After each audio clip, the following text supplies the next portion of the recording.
Célèbre pour ses créations de lumière en milieu urbain, Yann Kersalé travaille actuellement sur un projet baptisé 7 fois plus à l'ouest. Il s'agit d'éclairer 7 lieux symboliques de Bretagne. Sculpteur de la nuit, Yann Kersalé utilise la lumière comme un matériau à part entière. Les caméras sont là pour capter cette œuvre éphémère en vue d'une exposition à Paris.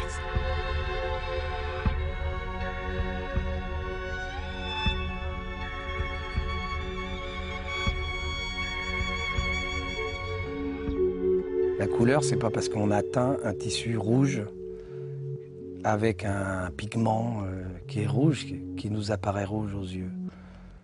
Il nous apparaît rouge parce que la matière qui absorbe les rayons lumineux nous renvoie seulement les rayonnements rouges et absorbe tous les autres. Je me suis raconté une histoire, en fait, c'est...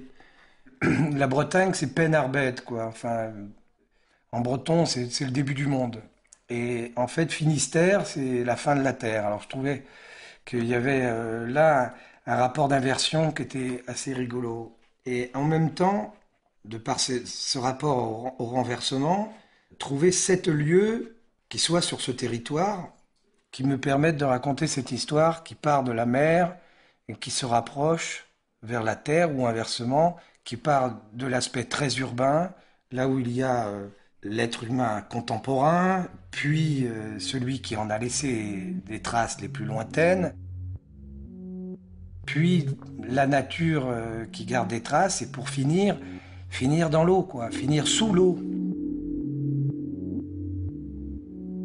Je cherchais des lieux remarquables, enfin quelque chose d'assez particulier, et que je puisse faire vraiment comme si je faisais 7 tableaux en même temps, enfin, une sorte de polyptyque, quoi, finalement.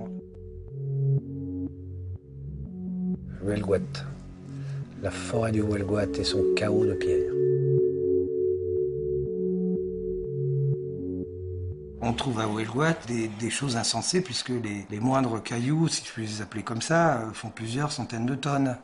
Et ils sont ronds, comme si c'était des galets qui avaient roulé. C'est surprenant que la nature ait fait ça naturellement. Voilà. Moi, ce qui m'arrive, c'est que je marque la lumière en noir. C'est le bouquet, quoi. Mais où va sortir la lumière? Elle va sortir de là.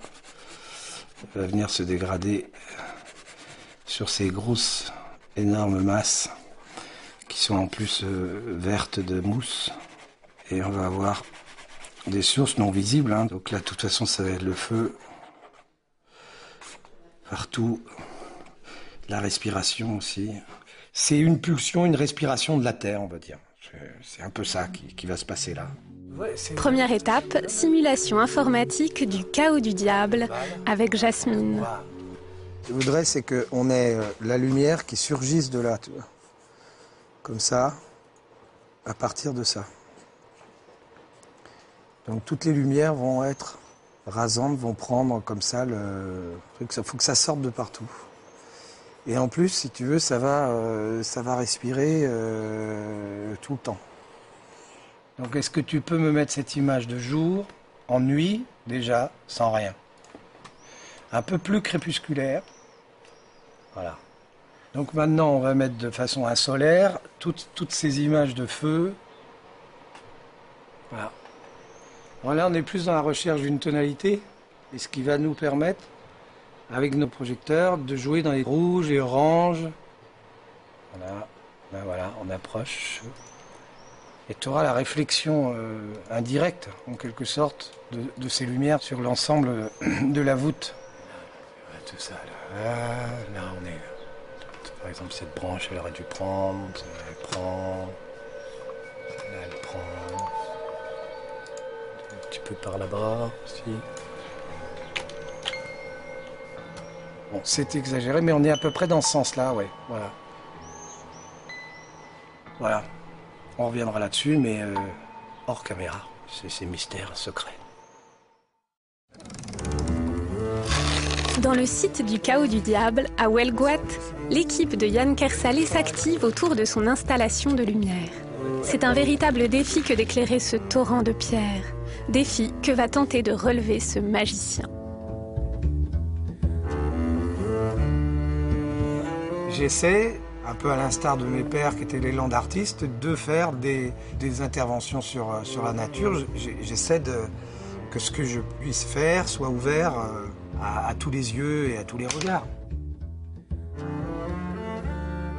Une image comme ça nous sert d'image de référence. Ça va être placé et moi je vais intervenir avant qu'on commence à tourner pour déplacer quelques appareils, quelques projecteurs, pour vérifier ça, pour retrouver tel ou tel truc.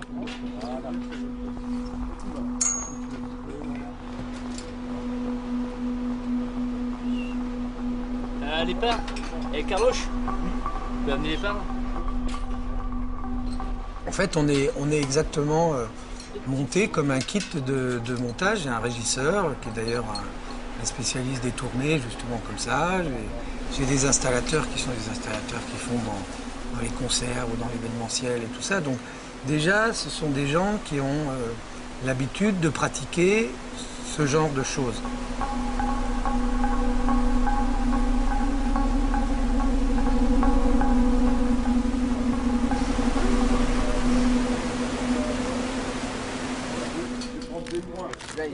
Allô, allô? 600 balles. Mais t'as des rouges aussi.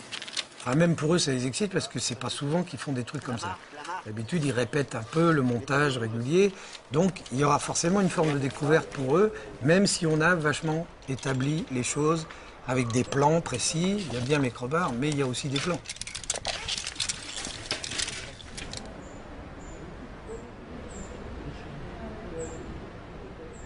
Moi j'ai essayé de me mettre là parce que je serai dans l'axe et puis on a une belle fenêtre pour avoir du bleu dans le ciel. On peut descendre. Là. En gros sur la roche là on va avoir l'axe de la mise en lumière et puis là on a une belle trouée pour pouvoir avoir un ciel bleu nuit vers 22h, 23h à peu près. Donc c'est pour ça que là ça va être bien positionné. Là c'est les 3 gamelles là qui m'emmerdent par contre. T'es sorti de ton trou? Est-ce que tu peux m'envoyer des branches mortes? Je suis confronté récemment à une sorte de conclave qui décide ou qui ne décide pas, ou en tous les cas, il faut aller se présenter avec une grande humilité auprès d'eux pour obtenir l'autorisation de faire quelque chose dans un endroit qui a été classé Natura 2000 ou qui a été classé lieu préservé. Puis quoi, tu les planques? Il y avait des scientifiques durs, où en fait ce qui serait intéressant pour eux, c'est qu'il n'y ait plus d'humains. Oh, j'ai trouvé de la verdure encore.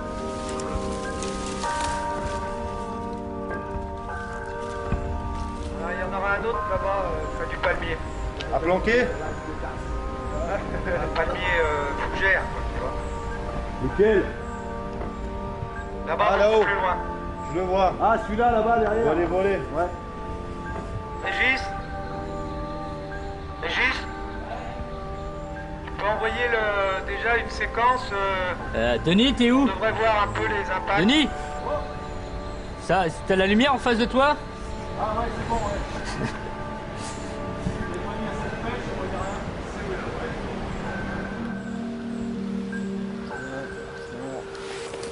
Il y a des plannings avec des temps qui sont prévus pour le montage, des temps pour faire tout ce qui est tournage photographique et filmographique, et puis des temps de démontage.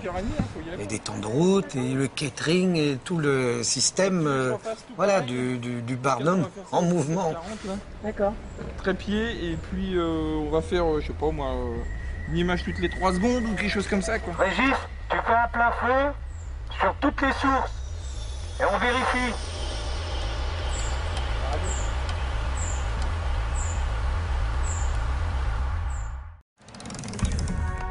Yann Kersalé est un sculpteur et sa matière, c'est la lumière. Nous l'accompagnons sur un projet intitulé « 7 fois plus à l'ouest », où il doit mettre en lumière 7 lieux emblématiques de Bretagne.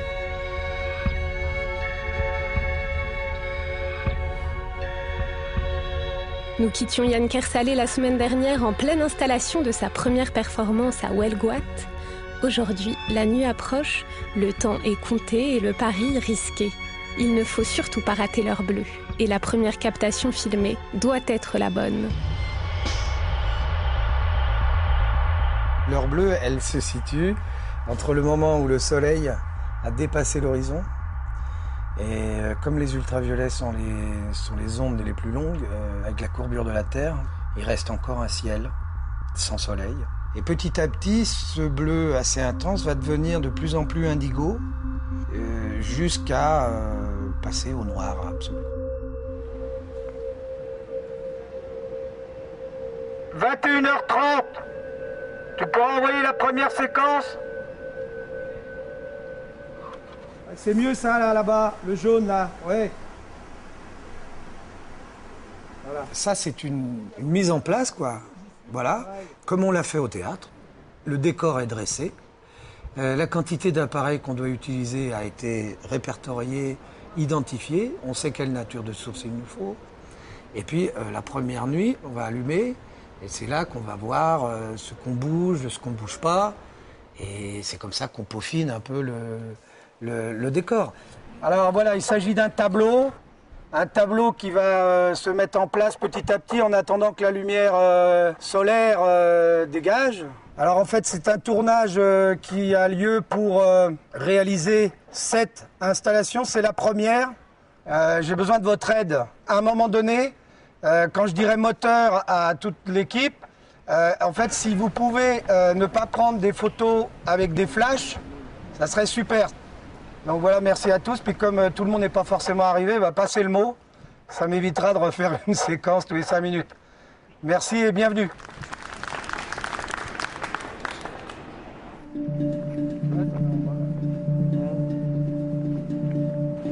Où est Motoki?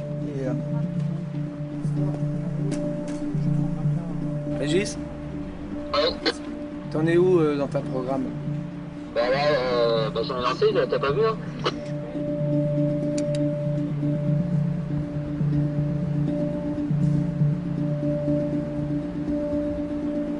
Bon Régis, est-ce que tu peux accélérer là-bas? Touche à rien d'autre, hein. Tu accélères seulement. Tu accélères encore. On va attendre que la nuit vienne et on ralentira peut-être. Ok.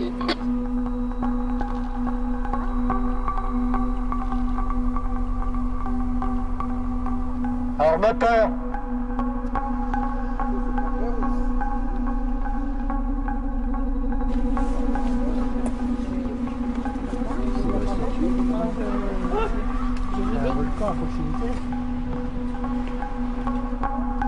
Mais il n'arrive pas avec sa console à me faire quelque chose de souple et décontracté. Coupé. Merci. On va changer de plan maintenant. On va prendre un plan plus serré, puisque le bleu est parti. Prendre la matière dans les arbres verts, orange, rouge. Je sais pas comment dire, furte. Regarde là-haut, tu dois y avoir aussi là-haut. Allez, cherchez, furetez. Fouillez. Fouinez. La lumière matière. Tiens, voilà qui m'appelle. Où il est. Est-ce que c'est mieux là? Je dirais que c'est moyen. Et je sais que c'est pas facile, mais c'est faisable. Mais faut chercher. Il aurait fallu que tu aies une machine que tu maîtrises bien, quoi. Tout à fait. Écoute, pour ce soir, de toute façon, on va faire comme ça. J'ai une solution post-production pour faire les ondulations que je veux. Restons-en là, te prends pas le chou. Donc, si tu veux, voilà, on fait comme on est et on est déjà bien. Et merci pour tout déjà et à tout de suite. Pas de problème, camarade, pas de problème. Tout va bien. Allez, on remballe. Vas-y, coupe!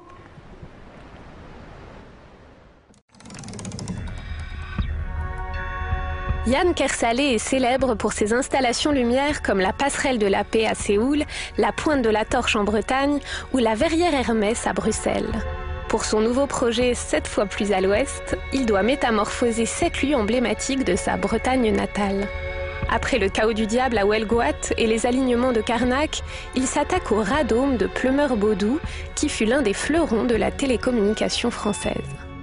Ce radome, c'est un extraterrestre qui est posé dans le bocage breton, au Nord Finistère. C'est un dôme gonflable En fait, à l'intérieur de ce dôme gonflable, il y a une antenne à cornet. Cette antenne, c'est en fait l'ancêtre des paraboles, quoi. C'est par le biais de cette antenne qu'on reçoit aujourd'hui tous des images satellites. Mais ça va faire 50 ans l'année prochaine que ce radome a émis la première image de télévision transatlantique. Et on a, avec cet objet, reçu la mort de Kennedy en direct. Ce radome, finalement, c'est la mémoire des images médias venues d'autre part. Et à partir de ce dôme, je veux faire une lune médiatique d'aujourd'hui, c'est-à-dire créer le support de toutes les télévisions du monde, tout ce qu'on peut recevoir.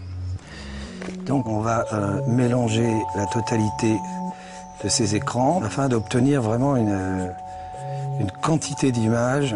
Et en plus, il faut qu'elles se superposent parfois, qu'elles se mélangent. Elles ne sont pas identifiables comme réellement une image. Plein d'images, plein gavé d'images, absorbées par l'image. Une image chasse une autre, une image recouvre une autre. On va juste s'occuper d'assembler toutes les images pour que tout ça bouge et se mette en mouvement par le rythme de tout ce qui nous est envoyé. C'est comme si on ouvrait un énorme robinet. Et ce robinet, il gicle de toutes les images du monde sur ce radome, qui était le grand-père de tout ça.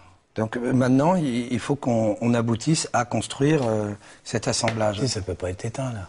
Jasmine fait tout d'abord une simulation informatique de la future installation sur des images du radome.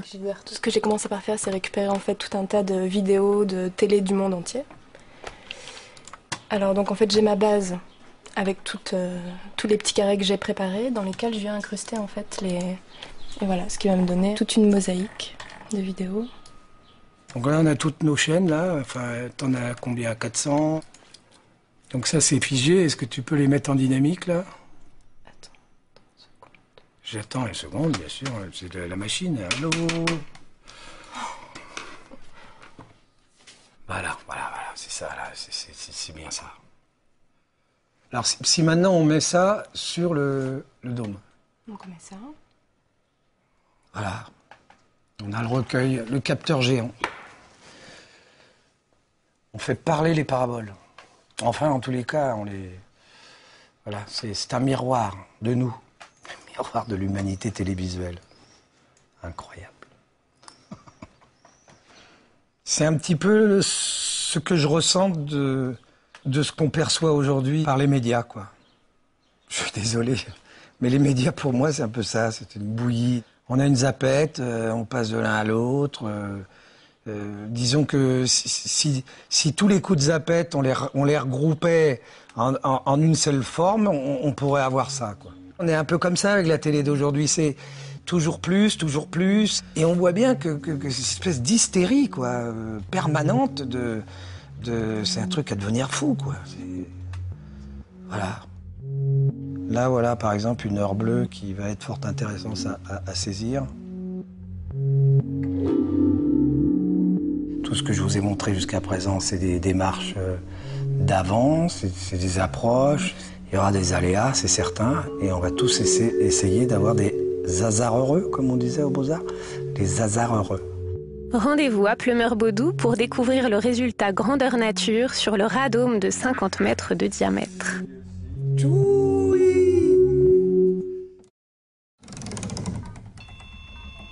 Éclairer sur toutes ses faces un dôme de 50 mètres de diamètre est un exercice pointu.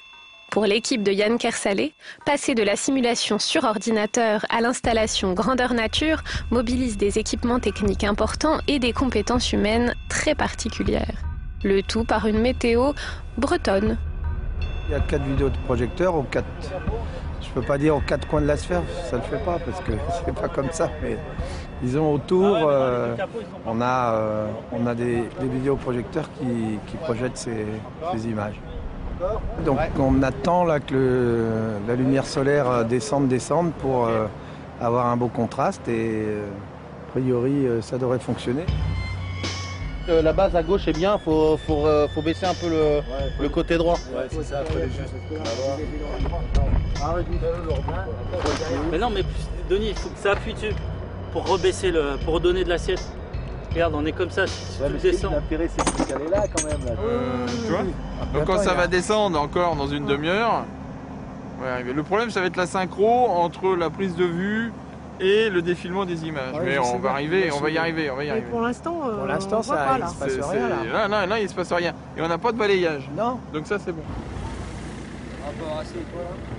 En fait, il faut que les images se superposent. On ne peut pas avoir d'écart entre chaque image. Donc, faut trouver la bonne position des vidéoprojecteurs pour que ça se superpose. Ah, là-bas, si tu vas voir quand on va l'allumer, lui, c'est pas le derrière de la boule qu'il va falloir amener, c'est la moitié de la boule.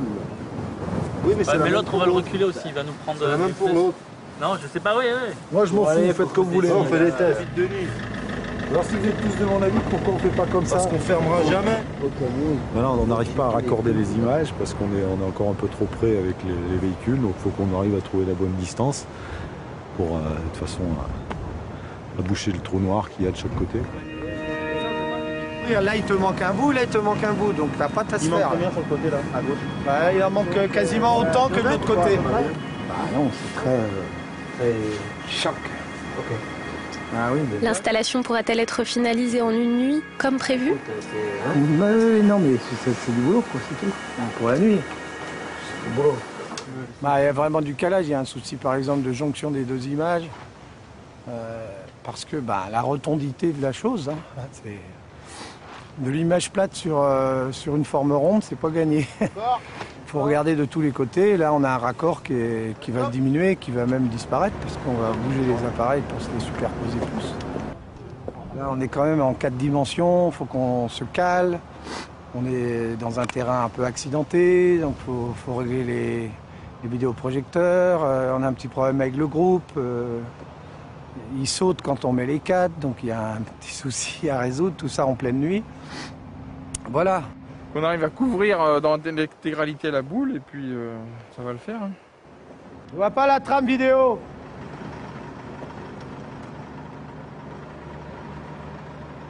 C'est bien ça. Ah oui, c'est très bien. Ah, c'est très bien. Oui, parce que là, ça veut dire qu'on peut tourner avec ça. C'est bien moyen. C'est bien moyen. Très bien, on est bien. Toi, ça baffe pas, le rendu couleur, il est Ce que tu devrais aller faire, c'est prendre ton camion, puis aller un peu plus loin là-haut dans le village et tout ça, voir ce que déjà, tu as une idée, parce que là, je crois qu'ils ont réussi à atteindre le sommet. Après de multiples tentatives, une lune télévisuelle se découpe enfin dans la nuit bretonne. Elle subira de nouvelles transformations dans l'atelier de Yann Kersalé avant de rejoindre son exposition 7 fois plus à l'ouest à Paris. Déjà câblés qui sont prêtes à brancher. Yann Kersalé est célèbre pour ses installations lumière, comme celle dont il a orné le musée des Arts Premiers et la Cité de la Mode et du Design à Paris, ou encore l'éclairage de la Tour Akbar à Barcelone. Nous l'avons accompagné sur son projet 7 fois plus à l'ouest, qui consistait à illuminer 7 lieux emblématiques de Bretagne. Tout a été filmé en vue d'une exposition. Aujourd'hui, c'est l'heure de retrouver Yann Kersalé à Paris, à l'espace Fondation EDF, en plein préparatif de son exposition. Sur des écrans aux formes variées, il projette les images de ses créations lumière captées dans sa Bretagne natale. Le principe là, de travail a été de préparer les écrans, on va dire finalement, de préparer les supports pour les images qu'on aura conçues. Il y a quelques mois, Yann Kersalé installait à Huelgoat une mise en lumière du chaos du diable qu'il a nommée les phares de la forêt. Alors les images qu'on a captées, qu'on a récoltées pendant les installations in situ en Bretagne, ont été retravaillées à l'atelier pendant le mois de septembre et le mois d'octobre. On est en train de travailler, donc j'ai quelqu'un de mon équipe qui est là-haut, quoi. Et on travaille les images tous les jours, au fur et à mesure de l'approche qu'on fait avec les écrans qu'on a installés. Yann est revenu avec tout un tas d'images qu'il a pris donc, au chaos, à Huelgoat. Il y avait des petits soucis donc, avec la console. Mais il n'arrive pas avec sa console à me faire quelque chose de souple et décontracté. Coupé! Du coup, on n'a pas pu faire les mouvements qu'on voulait. C'était trop rapide. Voilà. Donc, ce qu'on a décidé de faire, c'est de récupérer donc, les images fixes qui ont été prises là-bas. Donc, on est parti dans des images plus abstraites où vraiment on voit que la matière de pierre, pas de végétal, vraiment des détails zoomés dans la pierre, et de les transformer tout ça en morphing avec des fondus enchaînés et des mouvements plus doux, quoi. Enfin, on ne voit plus vraiment de la matière, quoi. C'est vraiment comme de la lave, donc oui, ça marchait, quoi.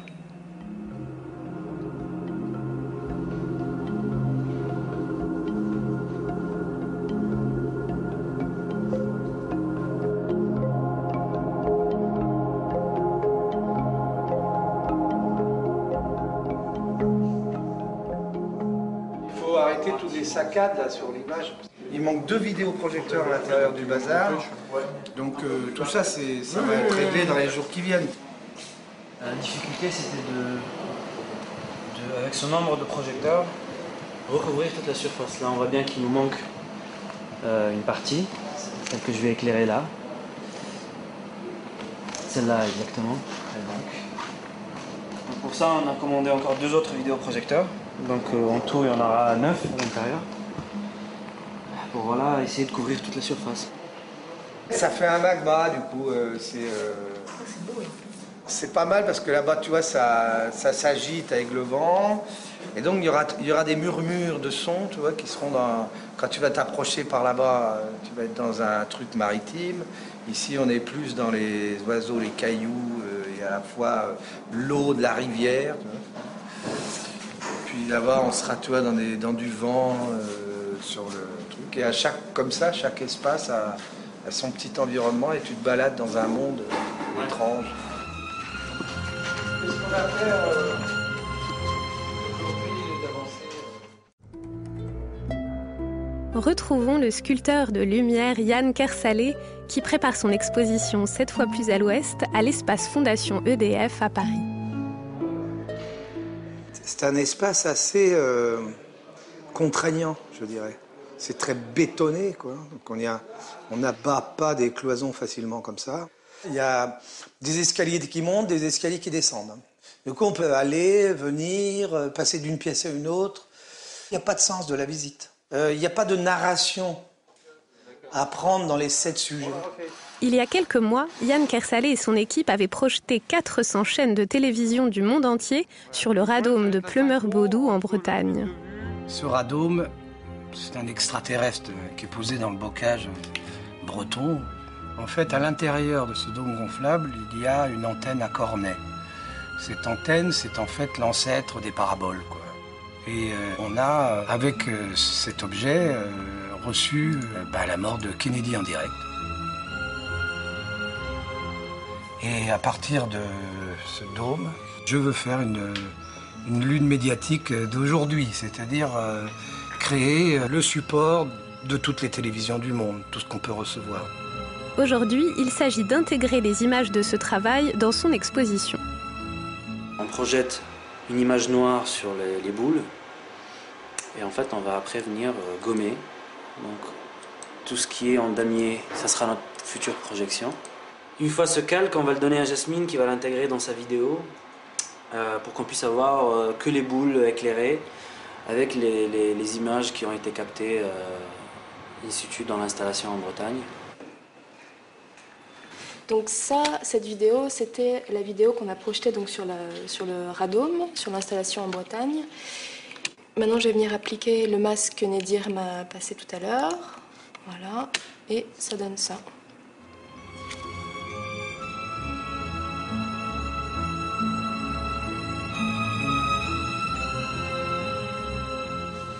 Alors ici, on a une installation qui est séparée, mais volontairement séparée, cloisonnée, avec une ambiance sonore, un murmure en fait de plus de 400 chaînes de télévision du monde entier. Donc c'est on va l'entendre. Hein. Et donc le son est ici, l'image est à travers ces cadres.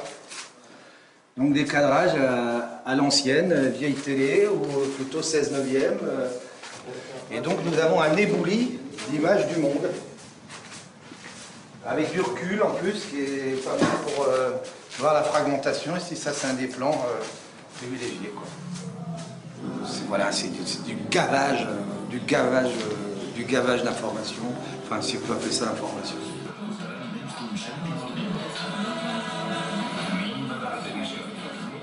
Il y a un côté Oui, jouets d'enfants. C'est à peu près ce que la télé nous amène à être de plus en plus infantilisés. Ça faisait déjà longtemps, mais là, on y est bien. Là.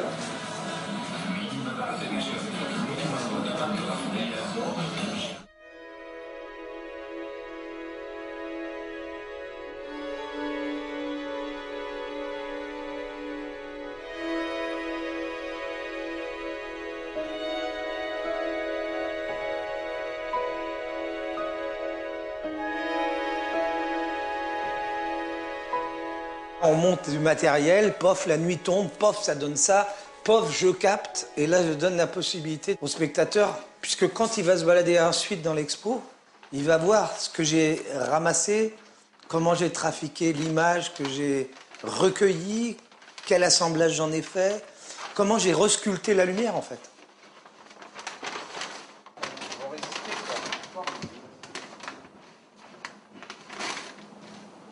Remets ton carton. Voilà. Enlève ton carton. Remets ton carton. Voilà. Merci. Voilà, c'est un miroir de nous. Incroyable. C'est ici que s'achève l'aventure. Merci à Yann Kersalé et à son équipe de nous avoir dévoilé les secrets de fabrication du projet 7 fois plus à l'ouest en temps réel. Au public maintenant de découvrir ces installations, c'est à l'espace Fondation EDF jusqu'au 4 mars et c'est gratuit.